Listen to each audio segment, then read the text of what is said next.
Alright, so today I'm sharing my reWASD config for nuclear option. This config is compatible with Vader 2, Vader 3 and Vader 4 Pro controller. Any Flydigi Vader controller that is supported in reWASD is all fair game.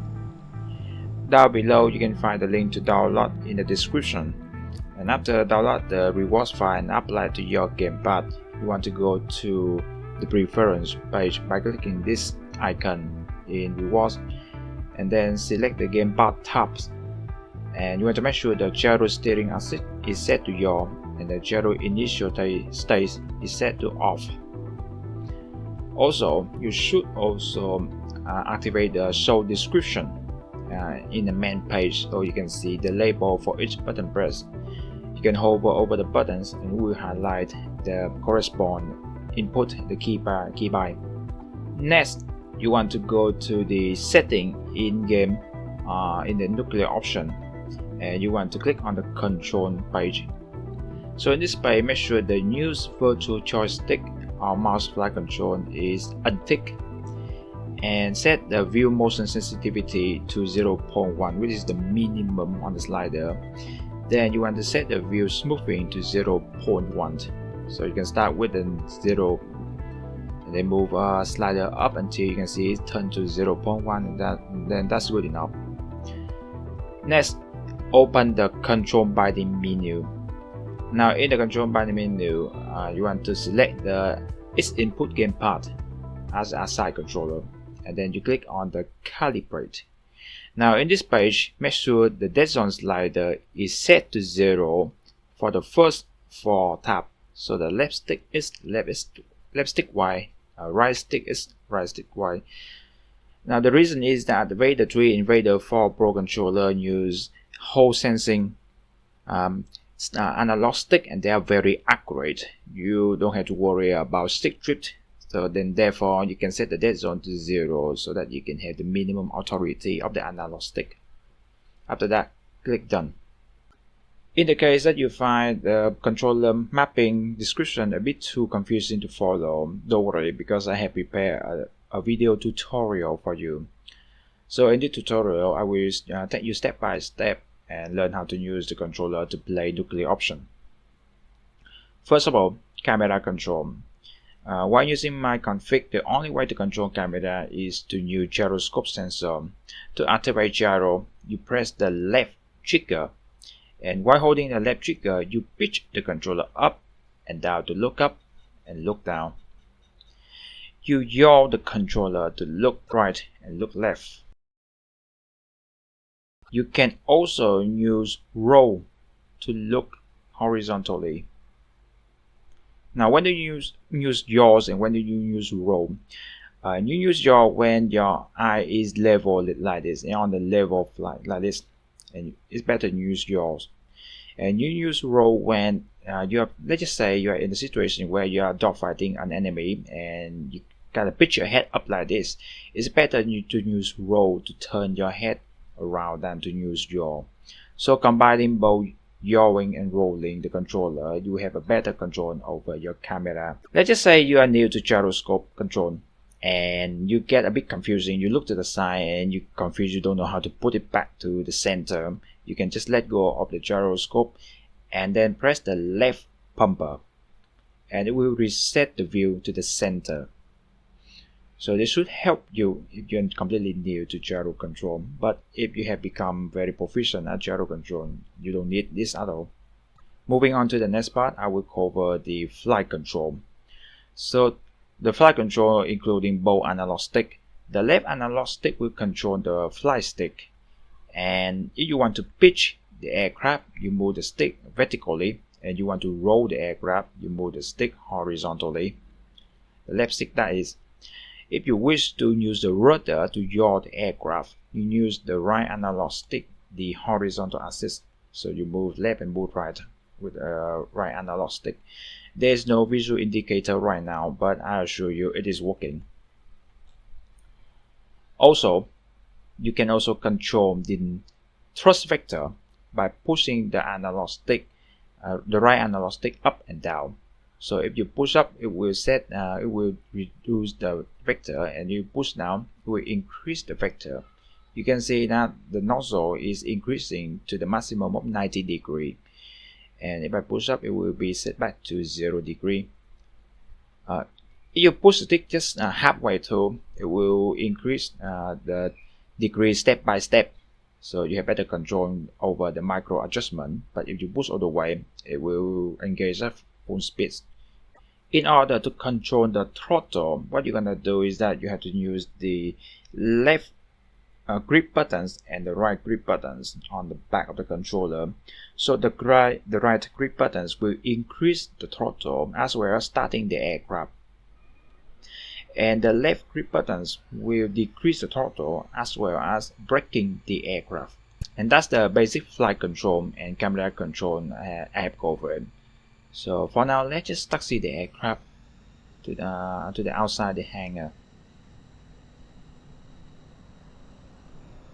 Now I would try to taxi to the runway, but it will take a bit of time. So instead, I'm going to use the vertical takeoff function of this aircraft. Also, by the way, if you are playing on the Tarantula or the Medusa, in order to activate the thrust vector, you have to activate manual flight control. In order to do so, you press the right stick click and it will activate the manual flight control for those aircraft. And that only until then you will be able to use the nozzle adjustment. But I'm on this aircraft. This is the vortex, so it doesn't require that. So I can just click it again to enable the stability assist.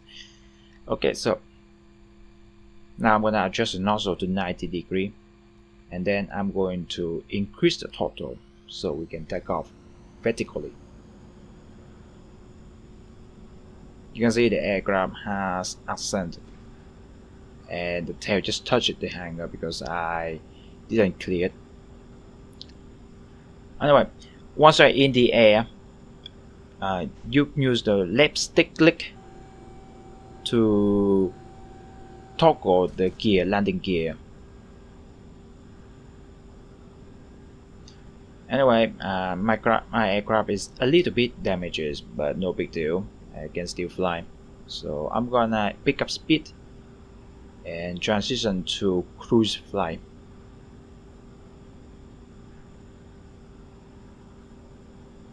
Okay, that's dangerously close to the seas. But the good thing is the aircraft is picking up speed, so we are now in cruise flight.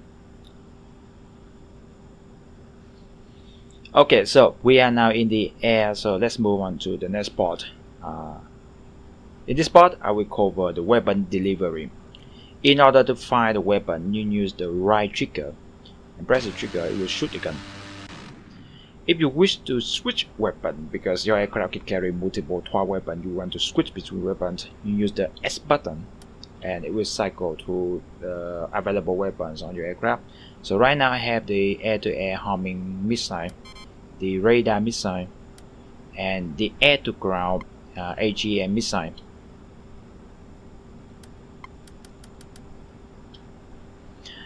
Some munition require you to acquire a target before you can deliver them, like the smart munition like the AGM. So in order to lock onto a target, first of all you have to put the diamond you can see in the center of the screen over the target, and you do so by using the gyro camera. And once the diamond is on the designated target, you press the right bumper and it will select the target, and you keep pressing, it will select additional target in the close proximity of the diamond. Let's just say you don't want this target and you want to deselect them. You use the rear buttons on the right and press it, and it will deselect the target. If you hold down the rear buttons, it will deselect every selected target like that. So I have a little advice for a newer player who is just new to using gyro control. You could be very tempted to try to to control camera and fly the aircraft at the same time, but soon you will find that it is very overwhelming because you forgot to do something or do this or that, and you kind of crash into the ground because you were busy looking around. So my advice is that if you're new to gyro control, only do one thing at a time.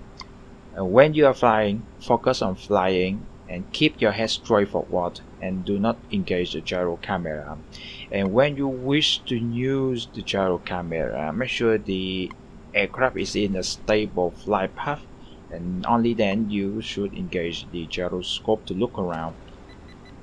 So I'm close to the target and I'm going to steer the aircraft toward it, and I'm gonna launch my AGM like that. Then we'll pick off.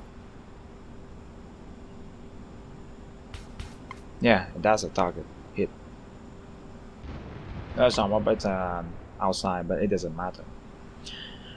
Okay, so you have learned how to use an offensive weapon. It's now time to learn how to use countermeasure. To activate countermeasure, you use the Y button. You will fire up countermeasure.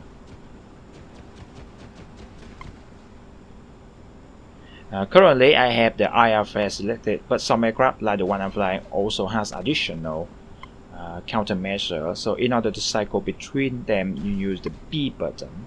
So now I have switched to radar jammer, back to IFS and then jammer.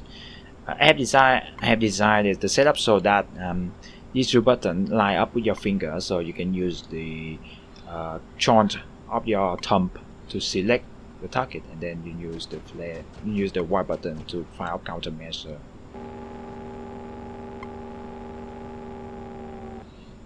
Okay, so that's covered the countermeasure. Now we move on to some additional features that is not really important.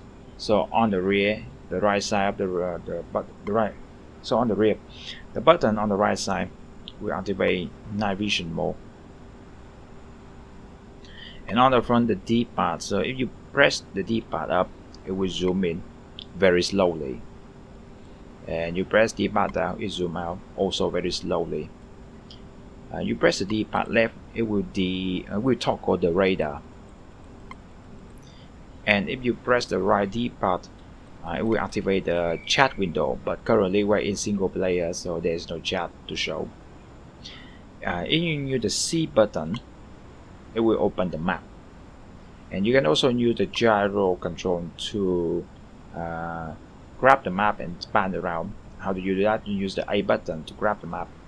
The A button is also the left mouse button.